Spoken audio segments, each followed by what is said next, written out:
As soon as I see, okay, Bob Pockris, let's kick it off with you. Yeah, Eric, thanks for joining us. Obviously, being in the Clash, I'm sorry, you're in the Clash, right? Yep. Yeah, being in the Clash is always would be good being with a new team, but how much more important is it now that there's going to be a race there a couple weeks later? Yeah, I mean, like you said, it was going to be big either way. Thinking about going there and not really having any practice, just getting in a new car. There's going to be a lot of different things from, the way the motor runs. I mean, brakes, steering, everything's going to be totally different for me. So just being able to get on track, have some laps on something other than a super speedway at Daytona, especially a road course, you get to really try out kind of every system in your car. So I think that's going to be really important. And then plus going obviously into now the road course after Daytona, is even bigger for me. We're going to be able to take what we've learned in that race and hopefully improve on it. So there's going to be stuff that's different for me, obviously, and different for the team, a new driver for them. And every driver has different preferences and feels and things they want out of the car. So it's going to be pretty big for both of us. And the team hasn't announced sponsors yet for next year. There's a lot of social chatter, worries about the team and everything. What have you seen, so far from what you've been at the shop and everything that makes you feel good about next year? Well, I think, the sponsor announcements are going to come here hopefully soon. And for me, I've been to the shop a lot. I was actually up there this morning doing some stuff and checking things out and just doing some final fit stuff in the car itself. And for me, it's encouraging just seeing the alliance that they have with RCR. I actually went down and saw their shop too today. I'd never even been to RCR up until today. So just to see all that stuff, I think what they're totally capable of is really encouraging. So I've been having a ton of talks with Jerry about the car and the engineers about what I like, in the race car, what I like before the race, as far as pre-race, driver reports and information for myself. So there's a ton of stuff to go over, and we're still going over a lot of stuff. And there's going to be more to go over after, Christmas and New Year's. Everybody's going to take a couple weeks off here. So it's been pretty busy and a lot of communication with the team. But for me, it's really encouraging. I think there's a lot of things that we're going to be able to accomplish next year that are probably going to surprise people. I think the equipment is there and it's very, very capable. Thanks. And I just remembered you won the Clash with a car that didn't look like it should have won the Clash last year. Right? That's right. That's right. Thanks. Thanks, Bob. We'll move on to Greg Engel. I'm glad he remembered that because that was a memorable win, man. Obviously, NASCAR out of the pandemic, a lot of good stuff happened. Obviously, your deal, which is obviously a good deal for you.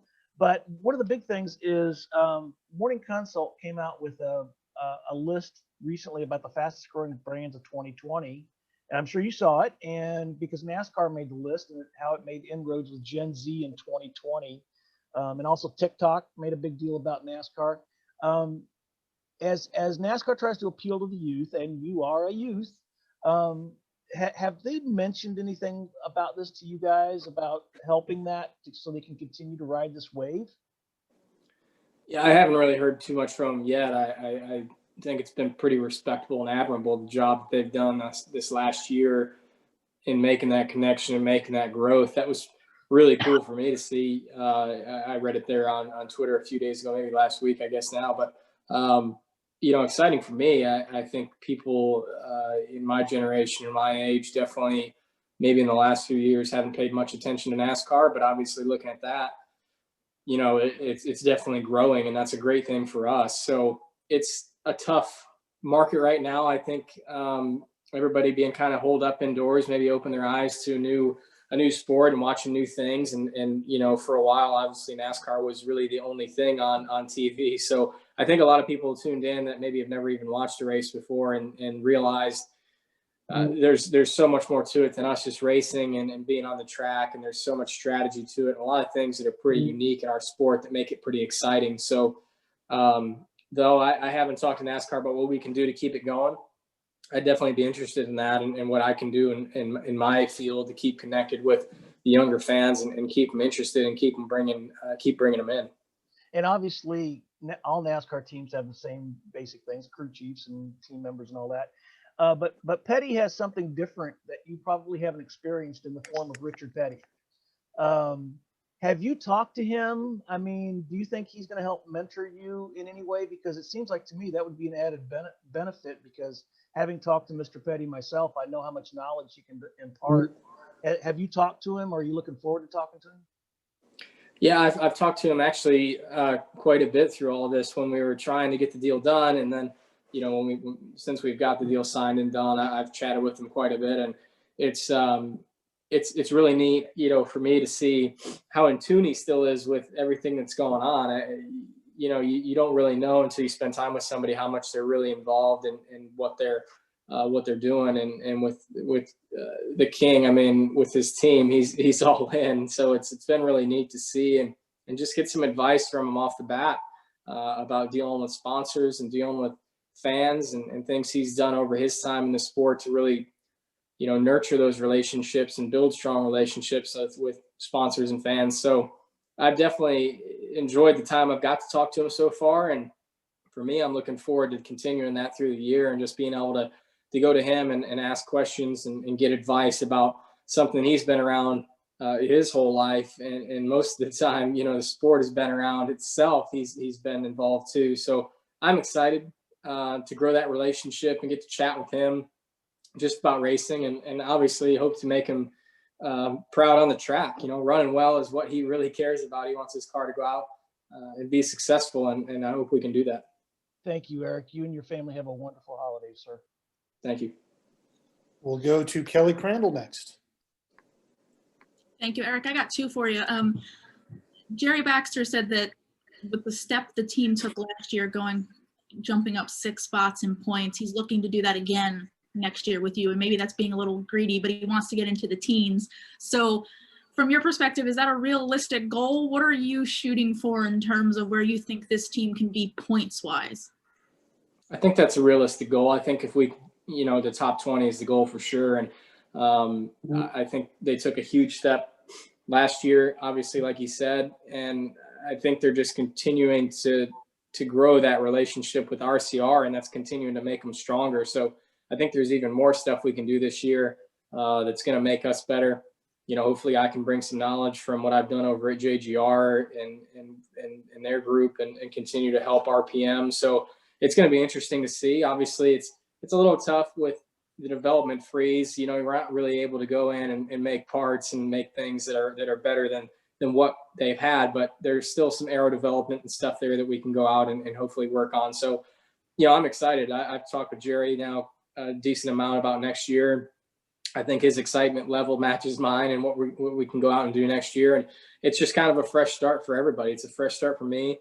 Obviously it's a fresh start for RPM with myself, new driver and you know, just a different group. So it's going to be fun to see. I'm excited just to be with a small group. It's unique for me. I already know all the guys in the shop, which, you know, at JGR, I don't even know that I had the chance to meet every single person face to face through the time I was there. So, you know, I'm excited, and I think that is a realistic goal is to get in the top 20 in points. That segues into the next thing I wanted to ask, which is Jerry said it's probably going to be a little bit of a culture shock for you going from a company as big as JGR to RPM. I know you've said you've been up there now a little bit to get acclimated. What has it been like to just see how they do things and be amongst a smaller group? Was it as much as a culture shock as maybe he thought it was? Well, yeah, I mean, it's a lot different. It just kind of brings me back to short track racing for me more than anything, what I grew up doing in late models and stuff there. Obviously that was my family team. So it was really just me, my dad. We had a crew chief a couple of times and that was, you know, it. The rest was help that was around us growing up in Michigan, you know, local people. So it reminds me more of that. I've enjoyed it so far. It's nice just being able to walk into the shop and, you know, right off the bat, get to say hi to everybody. And, you know, there's nowhere to walk around all day trying to get to see everybody that you need to see. So I've enjoyed it. It's really, the communication is really easy. You know, talking to Jerry, talking to Philippe, everybody there that kind of makes the world go round. So I've enjoyed it so far. I'm excited for next year, just having one car, to focus on. It's all for us at RPM. We're trying to go out and make the 43 run the best we can, which I think is, pretty neat. Thanks, Eric.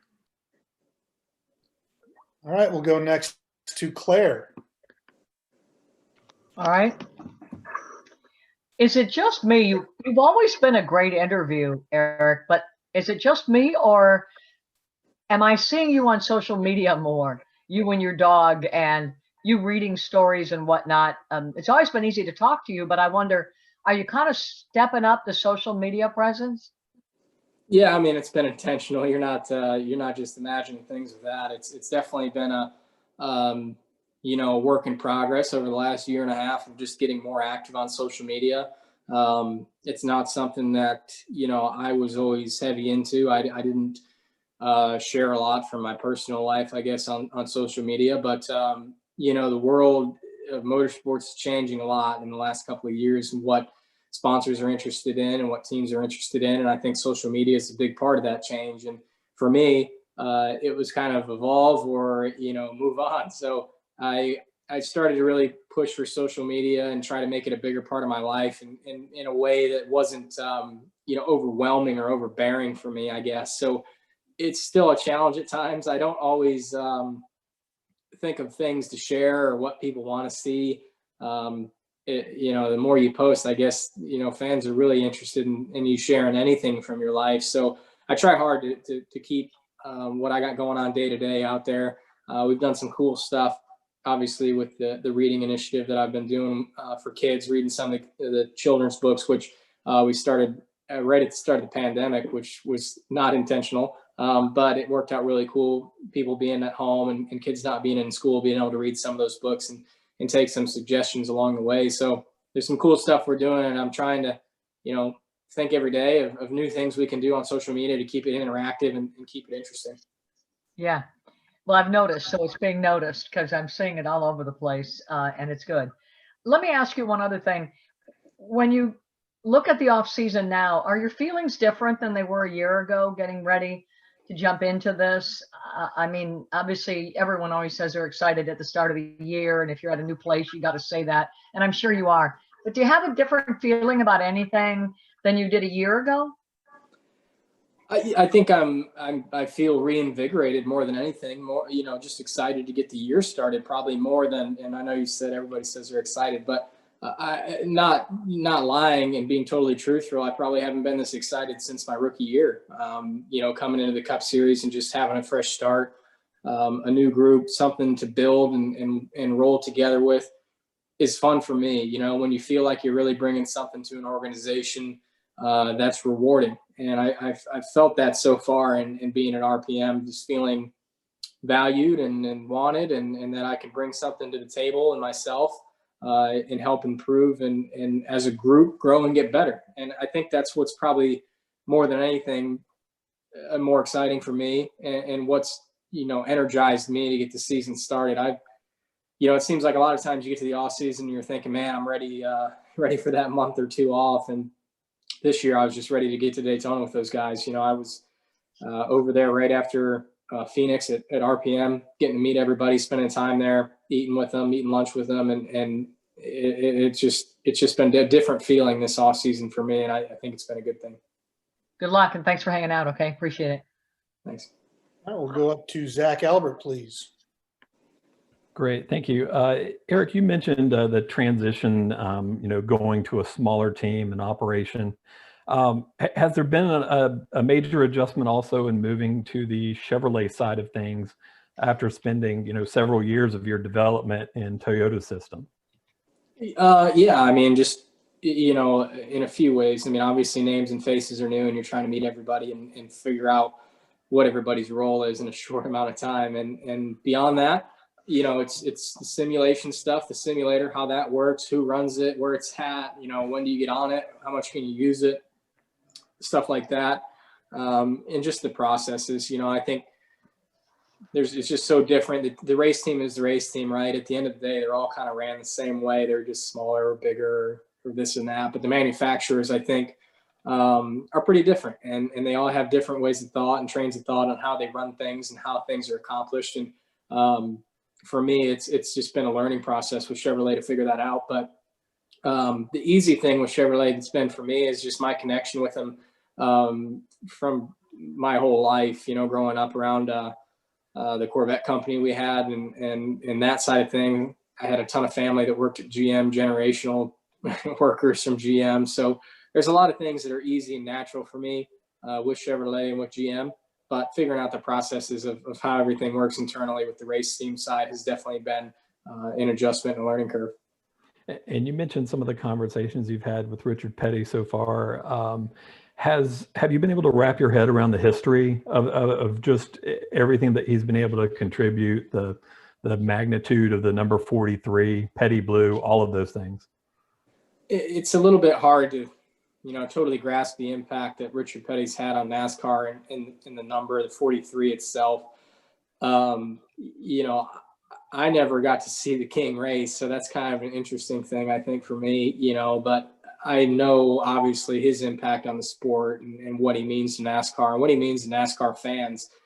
And, growing up, my grandmother still is a huge Richard Petty fan. And there's a lot of people that are really excited to see, me in that car from back home. And so it's been, hard to wrap your head around that a little bit and really think about all the history of that car and what it's meant to the sport.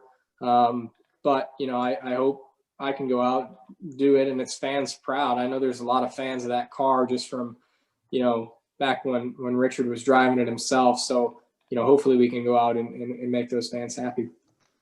Great. Thank you. All right, we're going to close up today with our last question from Lee Spencer. Super, thanks. Thanks for joining us, Erik. Just wanted to ask you about the level of security you feel now, because the last 2 years you're working on a 1-year contract, and just to know you're somewhere that you're really wanted. You're not necessarily in a pecking order with all the star power you had surrounding you, 2 champions, a guy who's a perennial contender. Well, how does that help your confidence going into this program for 2021? That definitely helps a lot. You're not so much worried about that.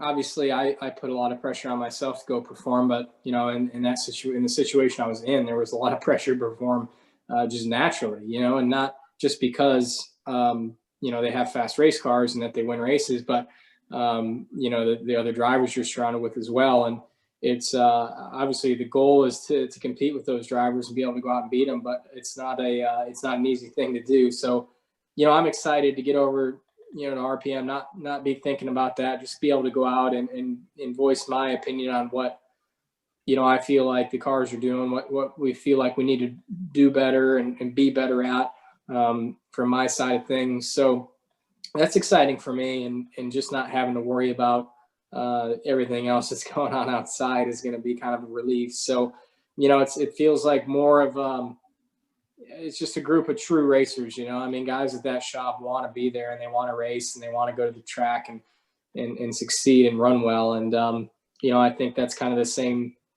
mentality for myself. I want to go to the racetrack to race, and that's kind of it. So hopefully we can go and do really well, but definitely, more excited for Daytona than I've been in a while. And just, like I said earlier, feeling energized about it and ready to get to the racetrack.